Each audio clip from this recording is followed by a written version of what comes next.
आज बेटा आगे स्टार्ट करते हैं अपन। लास्ट लेक्चर में आपको पढ़ाया था हमने सेक्शन फार्मूला के ऊपर बेस्ड प्रॉब्लम करवाए थे, पर उन प्रॉब्लम्स में हमें कुछ ऐसा देखा था हमने कॉमन चीज़ें कि वहाँ पे हमें कुछ गिवन रहता था। गिवन क्या रहता था? हमें रेशो गिवन रहता था। कुछ प्रॉब्लम्स देखे थे वहाँ पे हमें रेशो गिवन रहता था, यानी कि m/n हमें क्या रहता था? गिवन रहता था। पर अब हम कुछ प्रॉब्लम्स देखेंगे जिसमें हमें रेशो नहीं गिवन रहेगा, रेशो निकालना रहेगा। अभी तक क्या कर रहे थे हम? कोऑर्डिनेट्स फाइंड कर रहे थे, रेशो हमें गिवन था। अब आने वाली प्रॉब्लम्स में हम क्या करने वाले हैं? आने वाली प्रॉब्लम्स में हमें रेशो गिवन नहीं रहेगा, हमें रेशो को क्या करना रहेगा? कैलकुलेट करना रहेगा।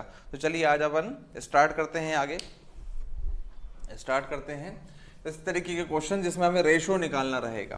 तो एक कंसेप्ट जल्दी से दिमाग में बिठा लें, जब भी आपको रेशो गिवन नहीं रहेगा, इफ कंसेप्ट है, if ratio is not given in the question, is not given in the question, then assume it as. अगर गिवन नहीं रहेगा तो हम उसको क्या एज्यूम करेंगे? Then assume it as k/1। क्या उसको हम मान लेंगे? k/1 मान लेंगे। यही मानना है। अगर आपको क्वेश्चन में गिवन नहीं तो हमेशा क्या मानोगे आप? k/1 मानोगे। चलिए क्वेश्चन स्टार्ट करते हैं। ठीक है, क्वेश्चन स्टार्ट करते हैं हम। नया क्वेश्चन है, नए टाइप का क्वेश्चन है, नए कंसेप्ट पे है। देखते हैं। क्वेश्चन है, क्वेश्चन है हमारे पास, find the ratio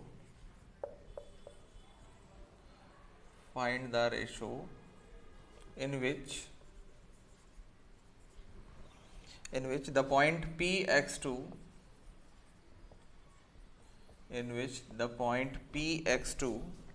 divides the line segment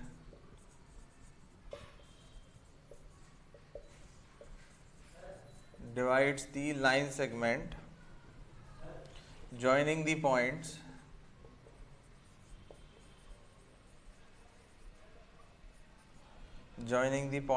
A 12,5 and B 4-3. Also find the value of x.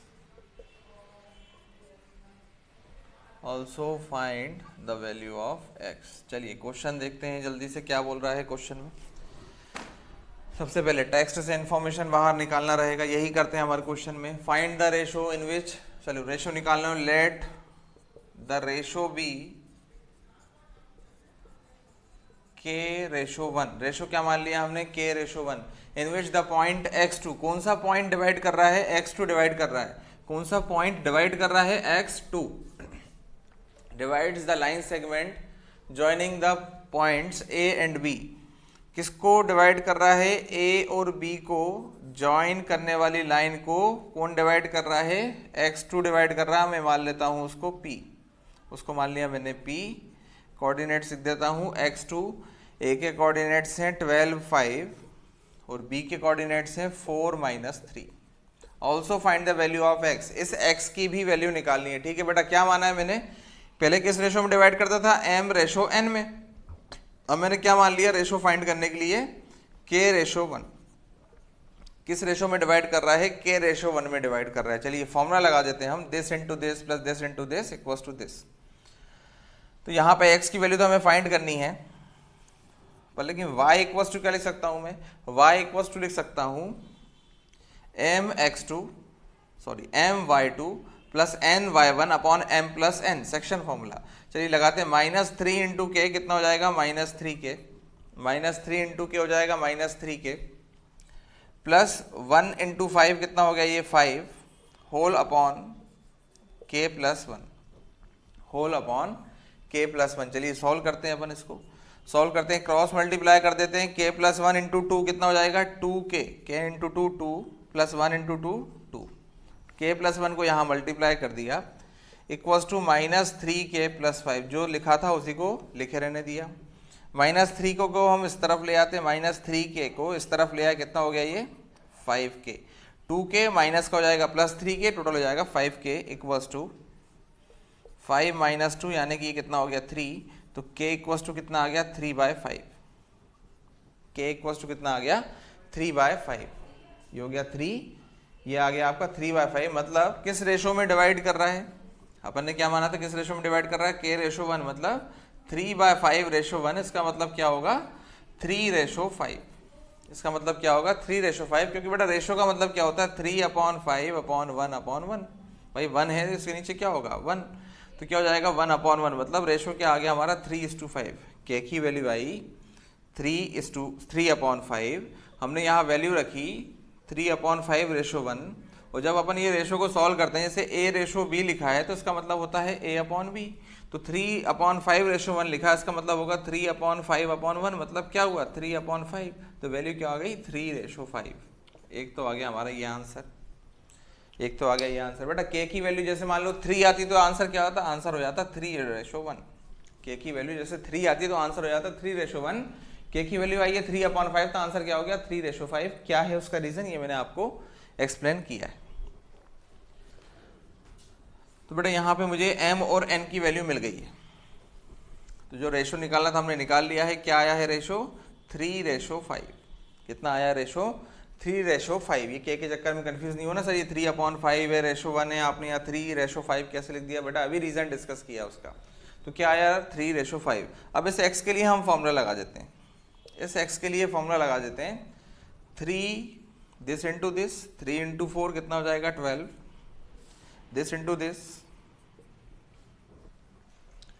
This into this कितना हो जाएगा 3 इंटू 4 12, 5 इंटू 12 हो जाएगा 60, अपॉन दिस प्लस दिस 5 + 3 यानी कि 5 + 3 यानी कि कितना हो गया ये 8, ऊपर हो गया 60 + 12 72, 8 9 जा 72, तो x की वैल्यू कितनी आ गई 9। ये आ गए हमारे दोनों ही आंसर्स। तो इस क्वेश्चन में क्या सीखा, इस क्वेश्चन में ये सीखा कि रेशो गिवन नहीं हो तो रेशो कैसे फाइंड करेंगे, और बाकी चीजें तो बेटा पहले की तरह ही थी, बाकी जो दूसरा पार्ट था वो पहले के ही तरह था। चलिए और क्वेश्चन देखते हैं हम, इसी में और क्वेश्चंस देखते हैं। समझ में नहीं आया हो तो बेटा कमेंट सेक्शन में बता दें कि यार ये वाला कंसेप्ट क्लियर नहीं हुआ सर हमारा। चलिए देखेंगे अगला क्वेश्चन। ये जो पार्ट में बोर्ड वर्क करता हूँ उस टाइम पे मुझे या तो पॉज कर देना चाहिए स्क्रीन को या फिर फास्ट फॉरवर्ड कर देना चाहिए, पर अकेला बेटा वर्क करने वाला दिक्कत जाती है। आप क्या करो यहाँ पे आगे बढ़ा दिया करो, इस टाइप के पार्ट्स में डबल क्लिक करके स्क्रीन पे आप 10 सेकंड आगे बढ़ा दिया करो। चलिए अगला क्वेश्चन देखते हैं। Find the ratio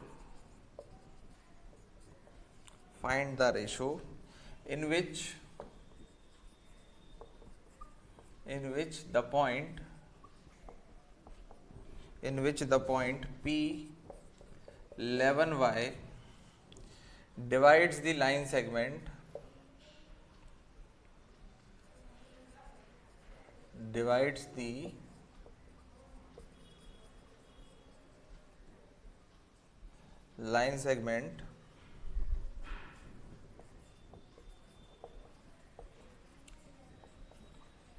joining the points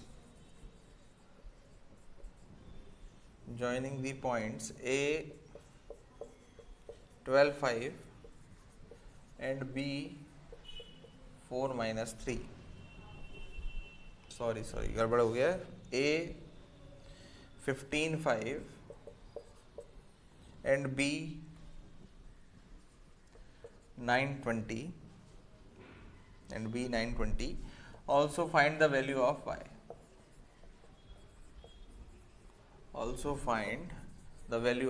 screen को पॉज करें, क्वेश्चन को ट्राई करें। सेम क्वेश्चन है जैसे पहले क्वेश्चन कराया था वैसा ही क्वेश्चन है ये। चलो बेटा सबसे पहले क्या करना है हमें, तो सबसे पहले जो डेटा दिया है उसको हमें यहाँ फिगर में ड्रॉ करना है या गिवन लिखना है। चलिए यहाँ लिख लेते हैं ए बी लाइन, ये रही हमारे पास। क्वेश्चन बोल रहा है find the ratio in which the point, इस ए बी लाइन को कौन डिवाइड कर रहा है, पॉइंट पी डिवाइड कर रहा है। किस रेशो में डिवाइड कर रहा है, ये रेशो हमें निकालना है और ये 11 और ये y की वैल्यू हमें निकालनी कैलकुलेट करनी है। तो क्या रेशो मान लूंगा मैं, रेशो तो मान लूंगा k/1, कोऑर्डिनेट्स की वैल्यू रख देते हैं 15 5 9 20। कोई ए बी कोई लाइन सेगमेंट था, इसको पॉइंट पी किसी रेशो में डिवाइड कर रहा है। क्वेश्चन में बोल रहा है बताओ ये रेशो क्या होगा, तो आपने क्या मान लिया रेशो k/1। चलिए सॉल्व करते हैं अब। तो इस बार देखो पिछली बार क्या था y की प्लेस पे था, अब क्या है x की प्लेस पे है। तो तो देखिए अपन क्या करेंगे, x equals to m x2 plus n x1 upon m plus n, यानी कि k इंटू 9 क्या हो जाएगा 9k, k into 9 9k, 1 into 15 हो जाएगा 15 अपॉन दिस प्लस दिस मतलब k प्लस 1। चलिए सॉल्व करते हैं। k को क्रॉस मल्टीप्लाई करा, क्या हो गया 11k plus 11 equals to 9k plus 15 equals to 9k plus 15। चलिए सॉल्व करते हैं, तो ये हो जाएगा 11k, 9k जब LHS पे आएगा तो हो जाएगा माइनस 9k इक्वल्स टू 15, 11 उस तरफ जाएगा, हो जाएगा माइनस 11, ये हो जाएगा माइनस 11, 11k माइनस 9k हो जाएगा 2k, 15 माइनस 11 हो जाएगा 4k इक्वल्स टू हो जाएगा 4/2। तो क्या रेशो मान रहे थे हम, k रेशो 1, तो क्या आ गया रेशो हमारा 2:1। ये आ गई m और n की वैल्यू, ये आ गई m और n की वैल्यू। तो चलिए ये रेशो कितना आ गया हमारा निकल करके, रेशो आ गया 2:1। पहले कितना माना था हमने, k रेशो 1, k की वैल्यू कितनी आई 2, तो क्या आ गया हमारा रेशो 2:1। चलिए अब y इक्वल्स टू, फॉर्मूला लगाते हैं, पहले यहाँ आंसर लिख देता हूँ मैं, आंसर आया 2:1, पहला आंसर। दूसरा क्वेश्चन में बोल रहा है कि क्या निकालना है आपको, also find the value of y। तो y equals to formula my2 मतलब 2 इंटू 20 40 प्लस ny1 मतलब 5 इंटू 1, ये हो जाएगा 5, और नीचे क्या हो जाएगा बेटा 2 प्लस 1 यानी कि 3, ये हो गया आपका 45/3, 3 15 या 45, ये आ गया आपका आंसर 15। तो एक आंसर आ गया आपका 2:1, दूसरा आंसर आ गया आपका 15, y की वैल्यू आ गई 15, रेशो आ गया 2:1। तो बेटा ये था एक क्वेश्चन। और क्वेश्चंस देखेंगे। अब यहाँ पे जो अगले कुछ क्वेश्चंस है उसमें हमें ज्योमेट्री की प्रॉपर्टीज पता होनी चाहिए, जैसे ट्राइंगल की प्रॉपर्टी पता होना चाहिए, मीडियन क्या होता है पता होना चाहिए, एल्टीट्यूड क्या होता है पता होना चाहिए। एक पूरा चैप्टर है, वहाँ पे तो हम पढ़ ही लेंगे ये सारी प्रॉपर्टीज ट्राइंगल्स की। अभी जो यूज़ होगी मैं यहीं पे डिस्कस कर लूँगा आपसे, पैरेललोग्राम की कुछ प्रॉपर्टी यूज़ होगी। बेटा समझ में आ रहा है तो लाइक और सब्सक्राइब जरूर करें चैनल को, और देखते रहें, शेयर भी करें अपने फ्रेंड्स के साथ। चलिए अगला क्वेश्चन देखते हैं, एक नेक्स्ट क्वेश्चन देखेंगे हम। नेक्स्ट क्वेश्चन बेटा 2014 में पूछा गया है CBSE एग्जामिनेशन में। क्वेश्चन है find the length of the medians AD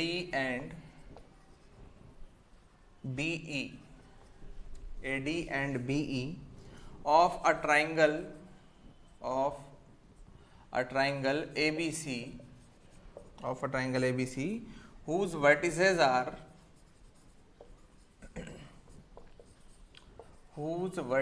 are A7 minus 3, B5 3 and C 3 minus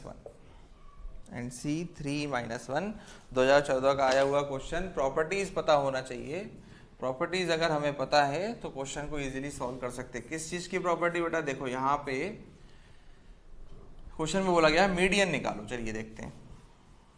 तो सबसे पहले तो एक ट्राइंगल ड्रॉ कर लिया मैंने ABC, ये ट्राइंगल ड्रॉ कर लिया मैंने ABC। A के कोऑर्डिनेट्स कितने हैं लिख देता हूं मैं 7 minus 3, B के कोऑर्डिनेट्स कितने हैं लिख देता हूं मैं 5 3, और C के कोऑर्डिनेट्स कितने हैं 3 minus 1, ये तीनों के कोऑर्डिनेट्स लिख दिए। अब क्वेश्चन में बोल रहा है AD एंड BE।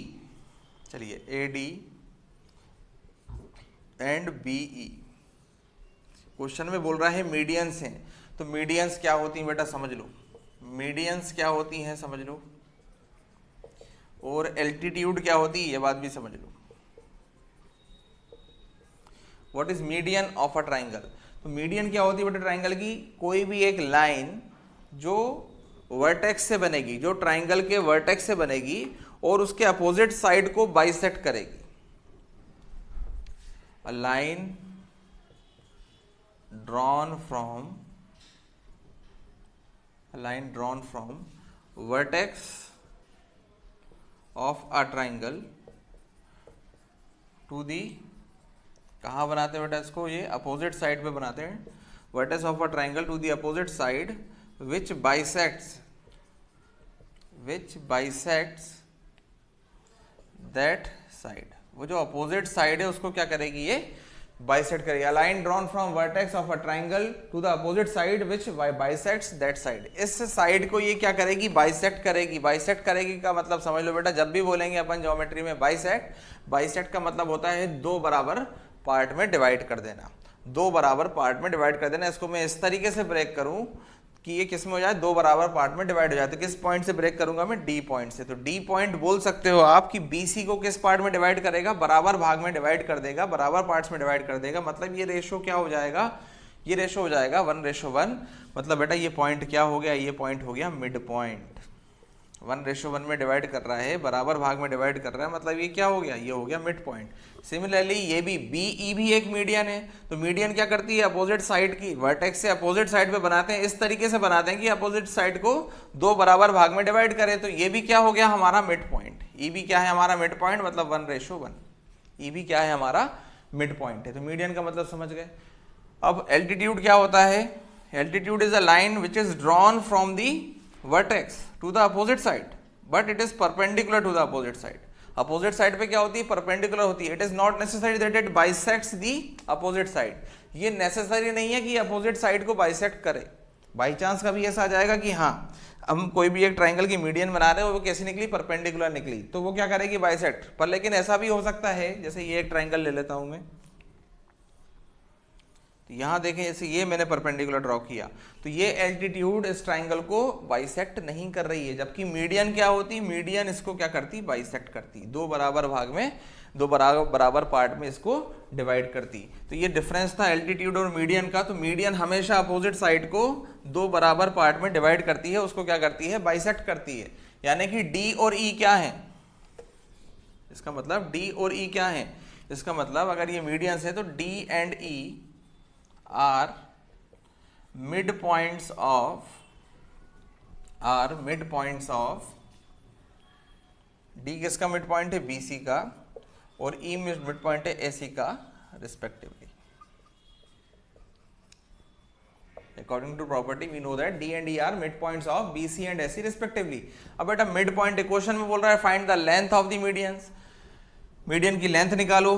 तो बेटा यहाँ पे हम अगर डी के कोऑर्डिनेट्स को पता कर लें तो एडी पे क्या लगा सकते हैं, डिस्टेंस फार्मूला। डिस्टेंस फार्मूला लगा के क्या निकल जाएगा, डिस्टेंस फार्मूला लगा के निकल जाएगी हमारी length of the AD, length of the B. E के कोऑर्डिनेट्स पता चल जाए। अब हमें हिंट क्या गिवन है, हिंट गिवन है mid point, D mid point है। तो बेटा क्या करूंगा मैं, x1 + x2 divide by 2, mid point formula x1 + x2 divide by 2, 3 + 5 divide by 2, 3 + 5 divide by 2 यानी कि 8 डिवाइड बाई 2 कितना हो गया, 4।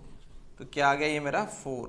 -1 + 3 डिवाइड बाई 2 कितना हो जाएगा, 2/2, मतलब ये कितना आ जाएगा आपका 1। तो ये डी के कोऑर्डिनेट्स निकल गया। सिमिलरली ई के कोऑर्डिनेट्स निकाल लेता हूं मैं, x1 + x2 divide by 2, 7 + 3 divide by 2 कितना आ जाएगा 5, -3 -1 डिवाइड बाई 2, -4 डिवाइड बाई 2 कितना हो जाएगा -2। कहाँ से लिखा बेटा ये मैंने, ये कोऑर्डिनेट्स कैसे निकाले, ये निकाले मैंने मिड पॉइंट फॉर्मूला से।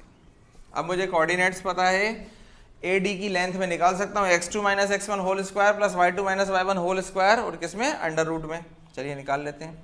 A D = under root x2, इसको मान लेता हूँ x2 - x1 होल स्क्वायर, मतलब 7 - 4 whole square plus y2 - y1 मतलब -3 और -1 का होल स्क्वायर। 7 - 4 3 स्क्वायर, -3 -1 -4 का स्क्वायर। चलिए 7 - 4 3 का स्क्वायर 9, -4 का स्क्वायर 16, ये आ गया 25 अंडर रूट में। रूट से बाहर निकालेंगे हो जाएगा 5 यूनिट्स, रूट से बाहर निकालेंगे ये हो जाएगा 5 यूनिट्स। दूसरी प्रॉपर्टी बेटा मीडियंस की लेंथ होती है सेम, तो AD और BE कैसा आएगा, सेम ही आएगा। चलिए निकाल लेते हैं। BE = फिर से डिस्टेंस फॉर्मूला पर किस पे, B और E पे, x2 - x1, एक मिनट, AD और B, हाँ बेटा x2 - x1 एक बार चेक कर लें करेक्ट है या नहीं, कुछ दिक्कत लग रही है मुझे, क्वेश्चन एक बार चेक कर लें।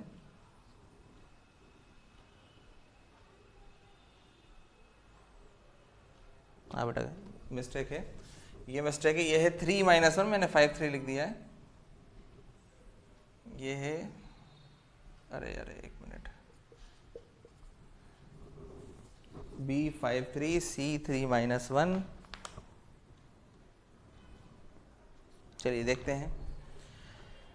BE x2 - x1 whole square मतलब अंडर रूट, इसको मान लेता हूँ मैं x2, 5 - 5 whole square plus y2 - y1 plus y2 - y1 whole square.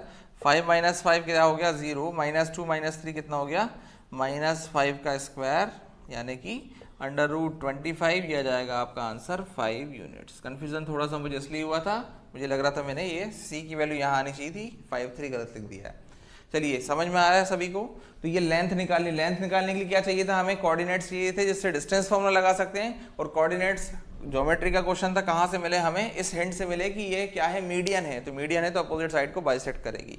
तो हर क्वेश्चन में जो भी अच्छा क्वेश्चन आता है, जैसे 2014 का क्वेश्चन है, तो हिंट बेटा छिपा रहता है, हिंट आपको पहचानना है उसमें कि क्या है। चलिए और क्वेश्चंस देखते हैं, अच्छे क्वेश्चंस देखेंगे इसी तरीके के 1 2, और फिर नया टॉपिक अपन स्टार्ट करेंगे।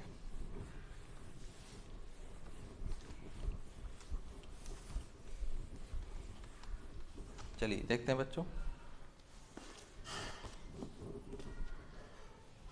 नेक्स्ट क्वेश्चन है, the three vertices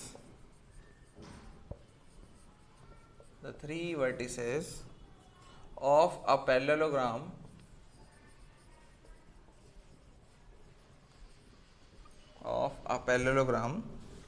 ABCD taken in order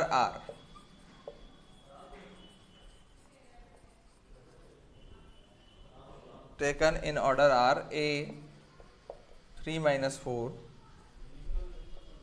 B 1 - 3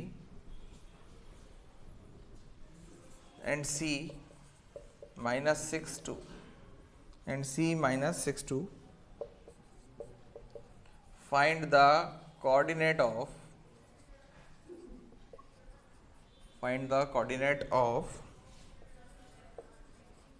vertex D। चलिए बेटा क्वेश्चन को पॉज कर दें, और स्टार्ट करें। किस तरीके से करेंगे इस क्वेश्चन को, स्क्रीन को पॉज कर दें और स्टार्ट करें, किस तरीके से करेंगे ट्राई करें। सॉल्यूशन देखते हैं। सबसे पहले जो प्रॉब्लम है उसको इंटरप्रेट कर लेते हैं। The 3 vertices of a parallelogram ABCD taken in order. तो सबसे पहले एक पैरेललोग्राम हमने ड्रॉ कर लिया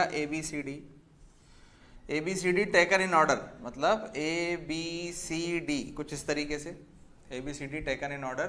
A के कोऑर्डिनेट्स गिवन है 3 - 4, B के कोऑर्डिनेट्स गिवन है 1 - 3, C के कोऑर्डिनेट्स गिवन है -6 2, और D के कोऑर्डिनेट्स हमें निकालने थे। D में मान लेता हूँ XY, D को मैंने मान लिया XY।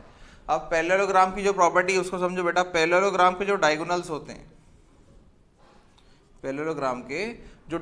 होते हैं, वो एक दूसरे को क्या करते हैं, बाइसेक्ट करते हैं। ये किस पॉइंट पे बाइसेक्ट कर रहा है, मैंने मान लिया ये पॉइंट O पे बाइसेक्ट कर रहा है।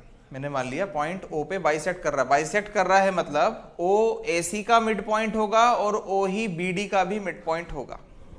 O is the mid point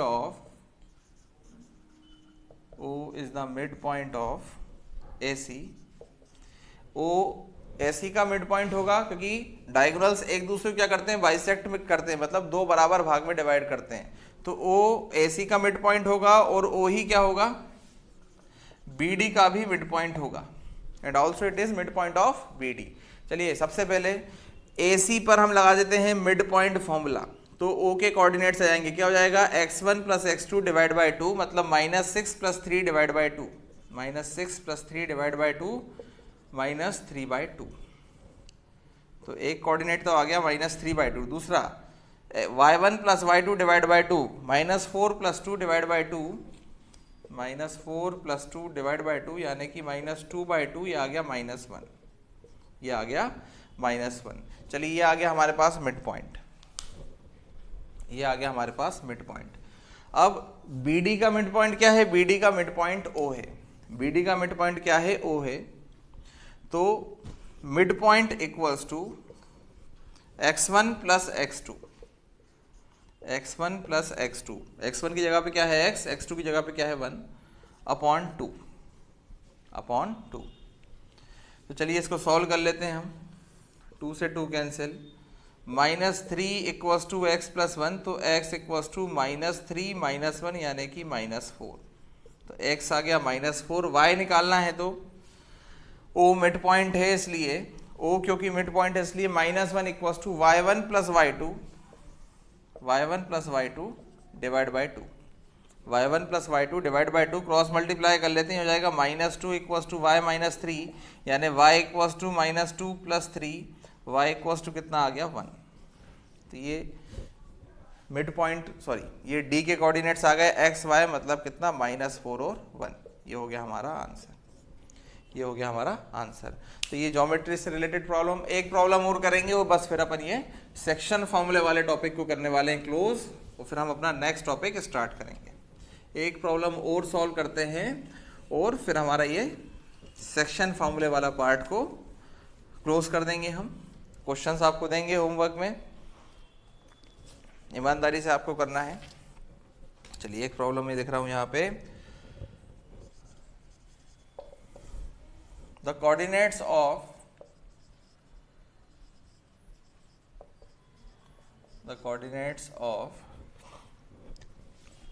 one end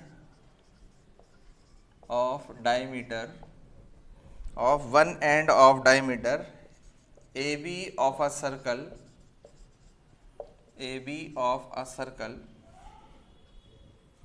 are A4 minus 1 and the coordinates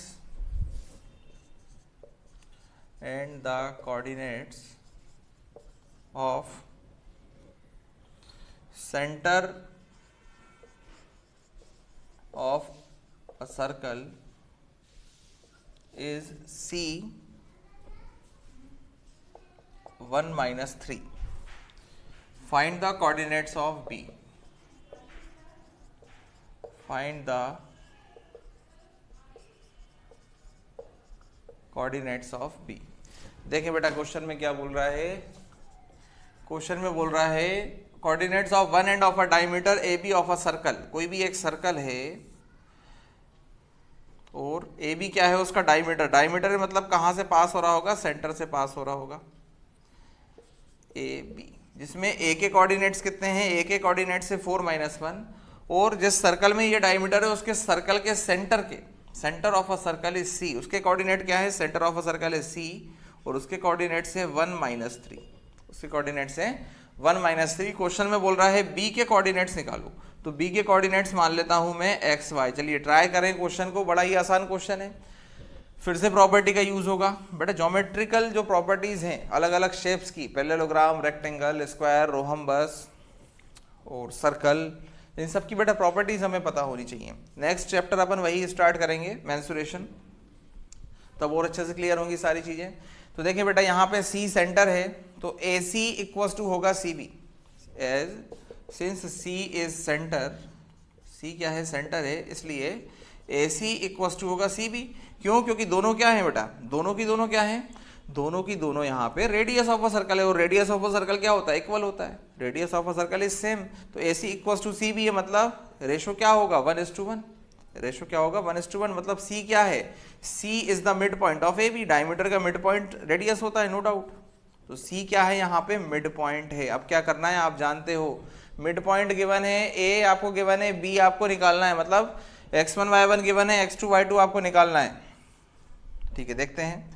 तो 1 इक्वल्स टू सी क्या है, मिड पॉइंट है, तो x equals to x1 plus x2 divide by 2, mid point formula, x1 plus x2 divide by 2। चलिए solve कर लेते हैं, cross multiply, तो x इक्वल्स टू हो गया 2 - 4, माइनस प्लस का ध्यान रखना है, माइनस प्लस का ध्यान रखना है, तो x कितना आ गया -2। चलिए दूसरा part, y equals to y1 plus y2 -1 plus y divide by 2, mid point formula, x1 plus x2 divide by 2, y equals to y1 plus y2 divide by 2, cross multiply, -6 - 1 plus y, y equals to -6 plus 1 यानी कि ये आ गया आपका -5, y आ गया -5। तो b के coordinates क्या आ गए हमारे पास, -2 और -5, ये आ गया हमारा आंसर। तो बेटा ये थे प्रॉब्लम्स, कुछ सेक्शन फॉर्मूला के ऊपर बेस्ड प्रॉब्लम्स को हमने सॉल्व किया यहाँ पे। अब आपको क्या करना है, तो सभी वैरायटी के लगभग मैंने प्रॉब्लम्स आपको बता दिए हैं। अब आपको करनी है एक्सरसाइज, और एक्सरसाइज में जहाँ भी डाउट जाता है वो आप मेरे को व्हाट्सएप पे सेंड करें कि यहाँ पे मुझे डाउट है, या फिर आप क्या करें, व्हाट्सएप पे सेंड करें, या फिर जो अपना लाइव सेशन चलेगा बेटा उसमें डाउट्स को क्लियर करें। लाइव सेशन पिछले कुछ 2-3 दिन से हम नहीं चला रहे हैं क्योंकि अच्छा रिस्पांस नहीं था आप लोगों की तरफ से। अगर रियल में पढ़ाई कर रहे हो तो बेटा आपके लिए बैठे हुए हैं, तैयारी करवा ही रहे हैं, हम बिल्कुल नहीं चाहते कि आप लोगों का लॉस हो। चलिए एक अगला कंसेप्ट देखते हैं, अब हम नया कंसेप्ट। तो आज मैं कंसेप्ट को समझा देता हूँ, बाद में अपन क्वेश्चंस करेंगे। तो नया कंसेप्ट क्या है, नया कंसेप्ट क्या है देखते हैं। चलिए नया कंसेप्ट है हमारे पास एरिया ऑफ ट्राइंगल। समझना बेटा अच्छे से कंसेप्ट को, इसके ऊपर बेस्ड प्रॉब्लम अगले लेक्चर में करेंगे, फिर एनसीईआरटी एग्जाम्पलर के प्रॉब्लम करेंगे और करेंगे चैप्टर को एंड। तो एक और चैप्टर हमारा एंड हो जाएगा 2 से 3 दिन के अंदर। पढ़ते रहो बेटा इसी तरीके से, जो बच्चे पढ़ रहे हैं ईमानदारी से पढ़ते रहें। चलिए एरिया ऑफ ट्राइंगल, अगर बेटा हमें वर्टिसेज ऑफ द ट्राइंगल पता हो, उनके कोऑर्डिनेट्स क्या हैं, तो एरिया ऑफ द ट्राइंगल निकाला जा सकता है। फॉर्मूला है, फॉर्मूला आपको रट लेना है बिल्कुल। अभी डिराइव्ड फॉर्मूला, ऐसी बात नहीं है बेटा। A B C are the vertices of the triangle. A B C क्या है, वर्टिसेस हैं ट्राइंगल के। ए हैविंग कोऑर्डिनेट्स x1 y1, ए के कोऑर्डिनेट्स क्या हैं x1 y1, बी के कोऑर्डिनेट्स हैं x2 y2, बी के कोऑर्डिनेट्स हैं x2 y2, और सी के कोऑर्डिनेट्स हैं x3 y3, सी के कोऑर्डिनेट्स हैं x3 y3। अगर 3 पॉइंट गिवन है और आपसे बोला जाए कि एरिया ऑफ ट्राइंगल निकालो, तो देखें अपन एरिया ऑफ ट्राइंगल क्या होगा, formula area of triangle, area of triangle 1/2 mod. बेटा मॉड का मतलब क्या होता है, जैसे मॉड के अंदर लिखा हुआ है -3, तो मॉड से बाहर निकालेंगे तो क्या बन जाएगा, ये +3। तो मॉडुलस ऐसा फंक्शन होता है जिसके बाहर हमेशा वैल्यू कैसे आती है, पॉजिटिव आती है। जैसे आप ऐसा मान सकते हैं कि एक ब्रैकेट है और इस ब्रैकेट के बाहर जब भी आप वैल्यू को निकालोगे वो कैसे हो जाएगी, पॉजिटिव हो जाएगी। एक्सप्लेनेशन ऐसा क्यों होता है इसका अपन हायर क्लासेस में पढ़ेंगे, 11th क्लास में आपको पढ़ाएंगे कि यार ऐसा क्यों होता है। जब आपको एक चैप्टर आएगा कॉम्प्लेक्स नंबर तब क्लियर करेंगे ये चीज़। तो यहाँ ये क्या लगाया मैंने, मॉड्यूलस, और मॉड्यूलस के बाद अब बेटा लिखने का तरीका समझना। आपको 3 नंबर याद रखने हैं, 1 2 3, 1 2 3, 1 2 3। 1 के बाद क्या आएगा 2, 2 के बाद क्या आएगा 3, 3 के बाद क्या आएगा फिर से 1, 1 के बाद 2, 2 के बाद 3, 2 के बाद क्या आएगा 3, 1 के बाद क्या आएगा 2, 3 के बाद फिर से क्या आएगा 1। तो ये साइकिल इस तरीके से चलेगा, 1 2 3 1 2 3, ये आपको याद रखना है। तो देखिए लिखने का तरीका अगर आप समझ लें तो फॉर्मूला अपने आप याद हो जाएगा, बहुत अच्छे से समझना है। Area of triangle equals to 1/2, फिर हम लिखेंगे x, एक ब्रैकेट लगाया और यहाँ लिखा मैंने y माइनस वाई, यहाँ लिखा मैंने y माइनस वाई, फिर मैंने लिखा +x और ब्रैकेट लगाया और लिखा y माइनस वाई, फिर लिखूंगा +x, ब्रैकेट लगाया लिखा y माइनस वाई, और ये कर दिया मैंने मॉड्यूलस को क्लोज। ब्रैकेट लगाया लिखा y माइनस वाई और ब्रैकेट को कर दिया मैंने क्लोज। क्या करा, 1/2 x y minus y plus x y minus y plus x y minus y. अब 1 2 3 का खेल है, बस 1 2 3 का खेल है। सबसे पहले x 1 2 3, x को लिखेंगे पहले 1 2 3। चलिए 1 के बाद क्या आएगा 2 3, 2 के बाद क्या आएगा 3 1, 3 के बाद क्या आएगा 1 2। तो बेटा ये फॉर्मूला बन गया x1 y2 minus y3 plus x2 y3 minus y1 plus x3 y1 minus y2। तो याद इस तरीके से अगर आप लिख के याद कर रहे हैं, सबसे अच्छा तरीका लिखने की टेक्निक को समझ लें और सारी चीज़ें हो जाएंगी आपको क्लियर, सारी चीज़ें हो जाएंगी क्लियर। चलिए एक और बार लिख के बताता हूँ, एक और बार लिख के बता देता हूँ आपको। अगर आपको 3 पॉइंट्स गिवन है और तीनों क्या है, तीनों है वर्टिसेस ऑफ अ ट्राइंगल, तीनों पॉइंट्स गिवन है और तीनों क्या है वर्टिसेस ऑफ अ ट्राइंगल, तो आप ट्राइंगल का एरिया निकाल सकते हो। फॉर्मूला होता है 1/2 मॉड्यूलस x ब्रैकेट में y minus y plus x bracket में y माइनस वाई और प्लस x ब्रैकेट में y माइनस वाई। और मॉड्यूलस क्लोज। अब अपने को चलना 1 2 3। सबसे पहले x में लगाएंगे x1 x2 x3। अब 1 के बाद क्या आएगा 2 3, 2 के बाद क्या आएगा 3 1, 3 के बाद क्या आएगा 1 2। साइकिल को रिपीट करना है। और मॉड्यूलस का मतलब क्या बेटा, जैसे कहीं क्वेश्चन में हमारा एरिया निकल के आया 1/2 और अंदर आ गया -56, ऐसा मॉड्यूलस लगा है, तो आप उसको क्या करोगे, ब्रैकेट के बाहर निकाल के, मॉड्यूलस के बाहर निकाल के कर दोगे प्लस, आंसर आ जाएगा आपका 28 यूनिट्स, स्क्वायर यूनिट्स। चलिए ध्यान रखना, ये हुआ बेटा एरिया ऑफ ट्राइंगल, एक कंसेप्ट। तो इसको नोट कर लें, इसी में मैं थोड़ी सी एडिटिंग करूंगा, पहले आप इसको नोट कर लें फॉर्मूले को और बिल्कुल याद कर लें, तभी कल क्वेश्चन करने में, नेक्स्ट डे हम क्वेश्चन कराएंगे, तभी मजा आएगा जब आप इसको याद कर लें। तो बिल्कुल याद कर लेना, बहुत अच्छे क्वेश्चन होते हैं। 1 मार्क क्वेश्चन यहाँ से बनने के चांस है, बड़ा क्वेश्चन भी आ सकता है, find the value of k का क्वेश्चन आता है। ठीक है बेटा, इसको नोट कर लें। अब नेक्स्ट कंसेप्ट है बेटा collinearity of 3 points, collinearity of 3 points. अगर बेटा 3 पॉइंट कोलिनियर है, कोलिनियर का मतलब होता है, को का मतलब होता है सेम, को का मतलब इंग्लिश में होता है सेम, और लीनियर का मतलब होता है लाइन। अगर 3 पॉइंट एक लाइन में है तो क्या वो ट्राइंगल बनाएंगे? खुद सोचो बेटा। देखो ये 3 पॉइंट थे, अलग अलग थे, अगर ये तीसरा पॉइंट यहां ना होकर के इसी लाइन में यहां होता पॉइंट ए, तो क्या ये ट्राइंगल बना पाते? ट्राइंगल कब बन पाएगा? जब तीनों पॉइंट एक लाइन में ना हो। ट्राइंगल कब बन पाएगा? जब तीनों पॉइंट एक लाइन में ना हो।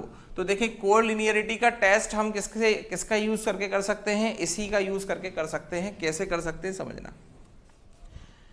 3 points are collinear, 3 points are collinear. 3 point collinear होंगे, कब होंगे बेटा? जब वो अगर कोलिनियर होंगे तो देखो ट्राइंगल तो बनाएंगे नहीं, एक लाइन में निकल जाएंगे, और अगर एक भी पॉइंट ऊपर नीचे हुआ थोड़ा सा भी तो क्या बन जाएगा? एक ट्राइंगल बन जाएगा। देखो आप, ये 3 पॉइंट हैं, अगर ये एक लाइन में है तो ठीक है, और अगर एक भी पॉइंट कोई सा ऊपर नीचे हुआ तो देखो क्या बन जाएगा? ये एक ट्राइंगल बन जाएगा। यानी कि उसका क्या होगा? कुछ एरिया होगा। पर लेकिन अगर वो कोलिनियर है, वो एक ही लाइन में है, तो क्या उसका कुछ एरिया होगा? उसका कोई एरिया नहीं होगा, वो कोई भी जगह नहीं घेर रहा होगा, बस सीधे लाइन जाती जाएगी। तो अगर 3 पॉइंट्स कोलिनियर हैं जिनके कोऑर्डिनेट्स हैं x1 y1, x2 y2 और x3 y3, तो आपको चेक करना है कि 3 पॉइंट गिवन है वो कोलिनियर है या नहीं। तो आप क्या करोगे? उसका एरिया ऑफ ट्राइंगल निकालोगे। क्या करोगे? एरिया ऑफ ट्राइंगल निकालोगे। और अगर एरिया ऑफ ट्राइंगल कितना आ गया? 0 आ गया। अगर एरिया ऑफ ट्राइंगल कितना आ गया? 0 आ गया। अगर ये 0 आ गया इसका मतलब क्या होगा? अगर ये 0 आ गया इसका मतलब क्या होगा? इसका मतलब ये होगा बेटा कि ये तीनों पॉइंट्स क्या हैं? कोलिनियर है, क्योंकि ट्राइंगल बना ही नहीं रहे, जब तो एरिया ऑफ ट्राइंगल 0 आ गया। आ गई बात समझ में? तो जैसे ही बेटा फिर इसको, जैसे ये 0 आ गया, 2 × 0 करेंगे क्या हो जाएगा? 0। तो कोलिनियरिटी की कंडीशन क्या आई? 3 points are collinear, 3 points are collinear if x1 y2 minus y3 plus x2 y3 minus y1 plus x3 y1 minus y2 is equals to 0। अगर ये 0 के इक्वल होगा तो 3 पॉइंट्स कोलिनियर होंगे, क्योंकि एरिया ऑफ ट्राइंगल कितना आ गया? 0 आ गया है। यहाँ 1/2 लगाया था हमने, 2 उधर चला गया, कितना हो गया? 0। आया समझ में? तो ये थे बेटा कंसेप्ट अगले टॉपिक के। अब नेक्स्ट टॉपिक में करने वाले हम इसके क्वेश्चंस, उसके बाद एग्जाम्पलर के क्वेश्चन, और टॉपिक हो जाएगा एंड। तो यहाँ तक सबका वर्क पूरा होना चाहिए बेटा, ईमानदारी से पढ़ते रहें सभी। चैनल को सब्सक्राइब करो बेटा, वीडियो अगर पसंद आता है तो लाइक करो और अपने फ्रेंड्स के साथ शेयर करो। Thank you.